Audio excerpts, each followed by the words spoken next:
Les espaces productifs. Le territoire français s'organise en espaces productifs, des portions du territoire aménagées pour mettre en valeur une activité économique. On peut schématiquement différencier ces espaces productifs en trois classes: les espaces agricoles, les espaces industriels et les espaces de services. Si ce découpage est strict, il existe parfois des situations mixtes mêlant des activités productives de différentes natures. Ces espaces productifs façonnent le territoire par leurs aménagements et les activités qu'ils supportent.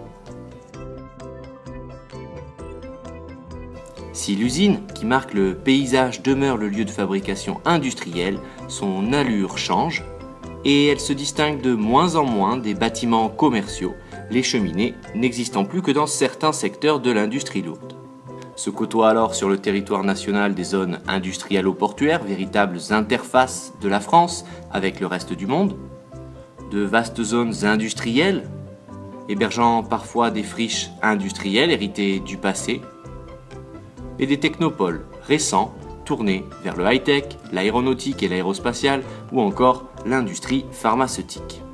Autant d'espaces productifs qui permettent à la France de rester une puissance industrielle majeure à l'échelle mondiale, même si ces espaces ne s'intègrent pas tous équitablement à la mondialisation.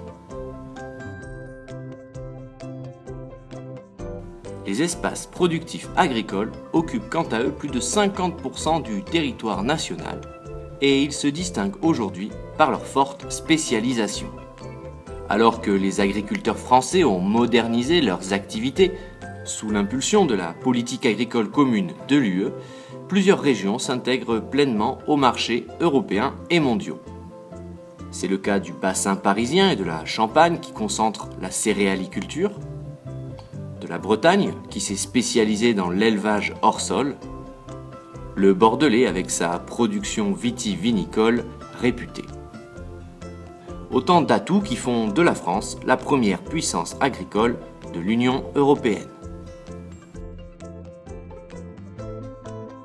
Les espaces productifs de services sont pour leur part marqués par une forte croissance des emplois et une très grande diversité car ils abritent des activités aussi diverses que l'éducation, la recherche, l'informatique, la publicité, le commerce, le transport ou même encore le tourisme.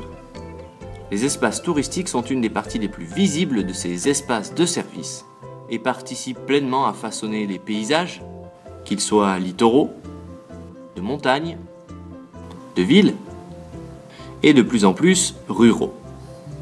Ainsi, la France est encore aujourd'hui la première destination touristique mondiale et le quatrième exportateur de services avec des grandes entreprises au rayonnement mondial telles que Air France pour les transports ou le Club Med pour les loisirs. Bien que très diversifiés, ces espaces productifs, industriels, agricoles ou de services font interagir des acteurs spatiaux communs. Les acteurs publics, que sont l'Union européenne, l'État, et de plus en plus les collectivités locales à l'heure de la décentralisation, interagissent avec les acteurs privés que sont les entreprises. Ces acteurs publics et privés sont ainsi amenés à collaborer à différentes échelles sur des projets d'aménagement, mais ils peuvent aussi s'opposer quand leurs objectifs ne sont pas les mêmes. Alors que la définition même d'espace productif semble clarifier et que ces acteurs sont identifiés, reste à se demander comment expliquer la localisation de ces espaces.